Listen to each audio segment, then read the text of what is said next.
Shalom, selamat pagi saudara-saudara yang dikasihi dan diberkati Tuhan.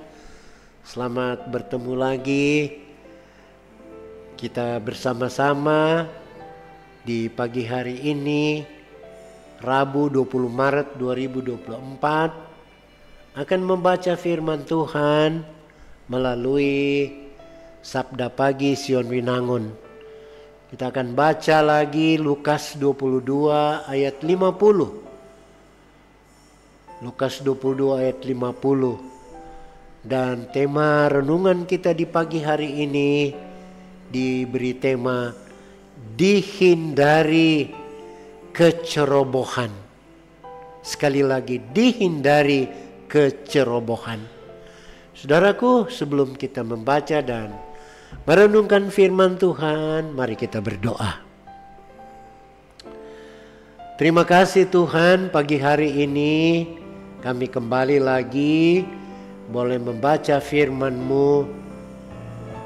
Hamba berdoa untuk semua yang mengikuti renungan pagi ini.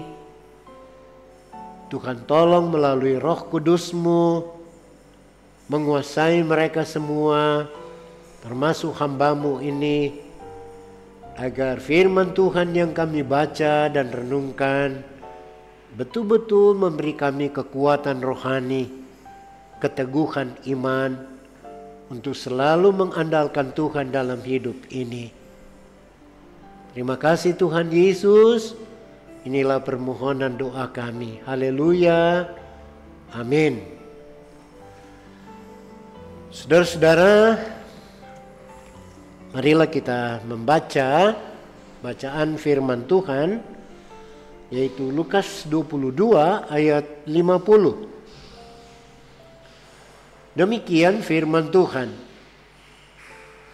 Dan seorang dari mereka menyerang hamba imam besar sehingga putus telinga kanannya. Demikianlah saudara-saudara bacaan kita Lukas 22 ayat 50. Saudara-saudara yang dikasihi dan diberkati oleh Tuhan kita Yesus Kristus. Salah satu sikap yang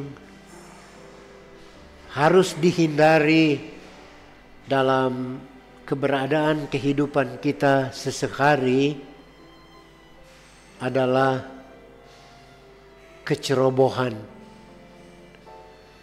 yang menurut penjelasan keterangan dari kamus KKBI,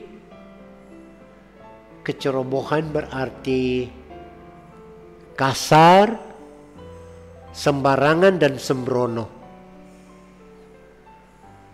Itu menurut penjelasan dari Kamus Besar Bahasa Indonesia. Tindakan yang dilakukan tanpa memikirkan apa akibat yang akan terjadi sesudahnya. Saudara-saudaraku, sikap ceroboh ini juga dilakukan oleh salah seorang murid yang karena membela diri ketika Yesus Kristus hendak ditangkap oleh para prajurit, ia menyerang seorang hamba imam besar sehingga telinga kanannya putus. Ia begitu tergesa-gesa tanpa pikir panjang langsung mengambil pedang dan menyerang rombongan prajurit itu. Ia tidak takut pada prajurit. Tindakannya ini tentu di luar perkiraan orang banyak di saat itu.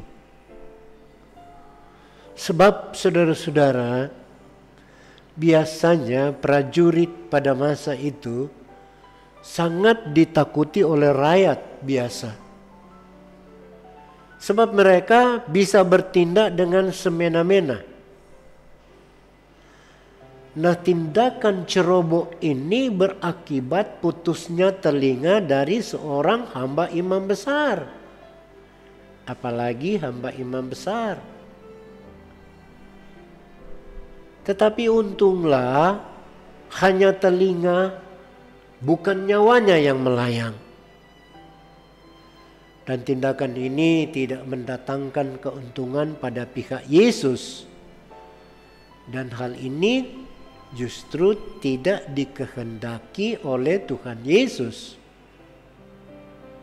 Sebab ia sendiri mengajarkan, jangan membalas kejahatan dengan kejahatan.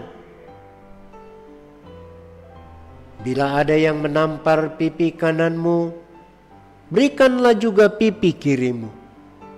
Wow, luar biasa saudara-saudara. Ini memang menjadi tantangan bagi kita sebagai umat, sebagai manusia yang percaya kepada Tuhan. Walaupun mungkin hal ini sulit kita jalankan. Hal ini menjadi pergumulan yang berat bagi kita. Karena sering terjadi justru kata-kata saja bisa mengakibatkan persoalan besar. Apalagi sudah memukul. Tapi ini kenyataan saudara-saudara. Makanya ini diingatkan kepada kita.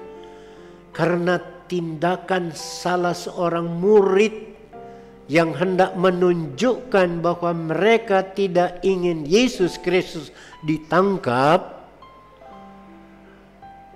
Karena mereka sangat-sangat mengasihi Dia.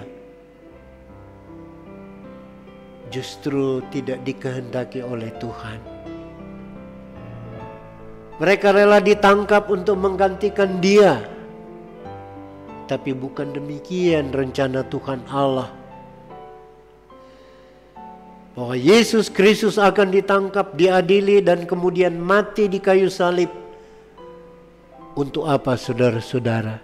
Untuk supaya manusia yang berdosa diselamatkan.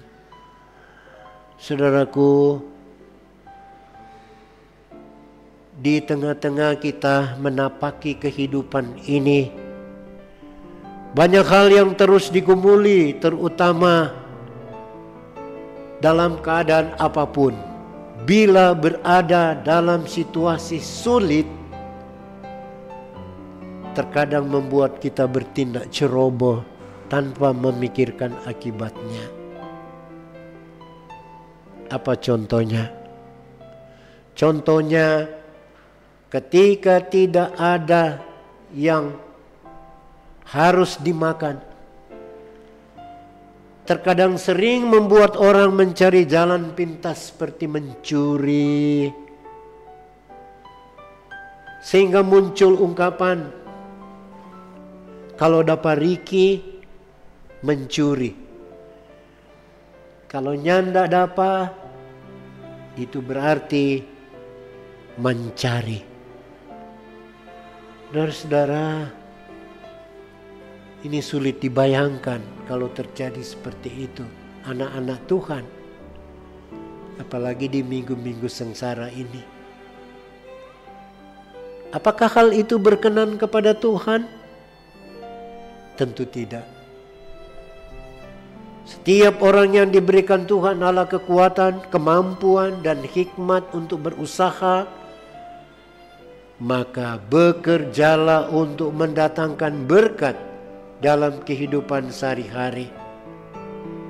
Belajarlah untuk menjauhkan diri dari melakukan tindakan kecerobohan dan kebodohan, sehingga kita berkenan di hadapan Tuhan Allah. Inilah berita untuk kita saudara-saudara di pagi hari ini. Mengingatkan kita untuk tidak ceroboh dalam menjalani kehidupan. Musim apapun yang kita alami. Oleh karena itu tetaplah setia kepada Tuhan. Tuhan Yesus memberkati kita semua. Haleluya, amin. Mari kita berdoa. Kembali lagi kami mengucap syukur kepadamu ya Tuhan. Dan terima kasih untuk firman-Mu. Tuhan memberkati semua yang mendengar dimanapun mereka berada. Dan biarlah firman Tuhan yang mereka dengar di pagi hari ini mengingatkan mereka, mengajarkan mereka, menasihati mereka supaya menjalani hidup ini mereka tidak ceroboh. Terpujilah nama-Mu. Di dalam nama Yesus kami berdoa. Haleluya. Amin.